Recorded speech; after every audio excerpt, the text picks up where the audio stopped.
తేజ సజ్జా గారు అయితే మాత్రం కరెక్ట్ మూవీస్ తీసుకుంటున్నారని చెప్పొచ్చు. ఆల్రెడీ హనుమాన్తో ఆయన ఏ రేంజ్లో హిట్ కొట్టారో తెలిసిన విషయమే.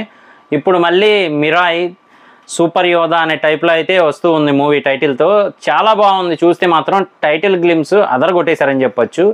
అలాగే పీపుల్ మీడియా ఫ్యాక్టరీ అంటే తెలిసిందే కదా, భారీగా ఖర్చు పెట్టి భారీగా తీస్తూ ఉంటారు.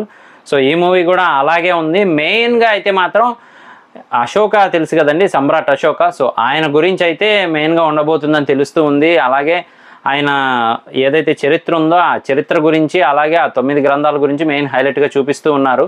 దాంతోపాటుగానే కళింగ యుద్ధాన్ని అయితే హైలైట్ చేస్తూ ఉన్నారు అనమాట. మరి నిజంగా ఆ యుద్ధాన్ని చూపించాలి అంటే మాత్రం అన్ని లక్షల మందిని, అలాగే మొత్తం ఆ సెట్ని కానీ చాలా రేంజ్లో అయితే నిర్మించాలి. మరి ఆ పోరాట సన్నివేశం ఉంటే మాత్రం నిజంగా మూవీకి చాలా ప్లస్ అయ్యే ఛాన్స్ ఉంటుంది, నెక్స్ట్ లెవెల్లో వెళ్ళే ఛాన్స్ ఉంటుంది.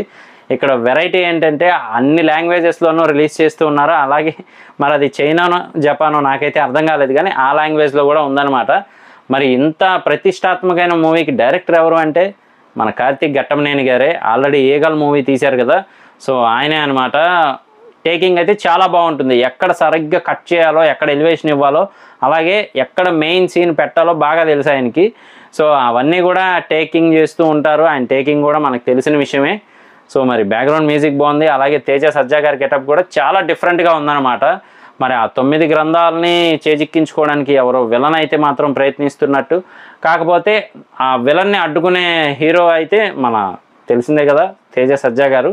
సో మరి మొన్నే సూపర్ హీరోగా హనుమాన్తో వచ్చారు. మరి ఇప్పుడు మిరాయ్ అని వస్తూ ఉన్నారనమాట. మరి ఇది ఎలా ఉంటుందో మనం వెయిట్ చేసి చూడాల్సిందే. ఇందులో మెయిన్గా చెప్పుకోవాల్సింది అయితే మాత్రం గ్రాఫిక్స్ అని చెప్పొచ్చు. గ్రాఫిక్స్ నెక్స్ట్ లెవెల్లో డిజైన్ చేశారని తెలుస్తూ ఉంది.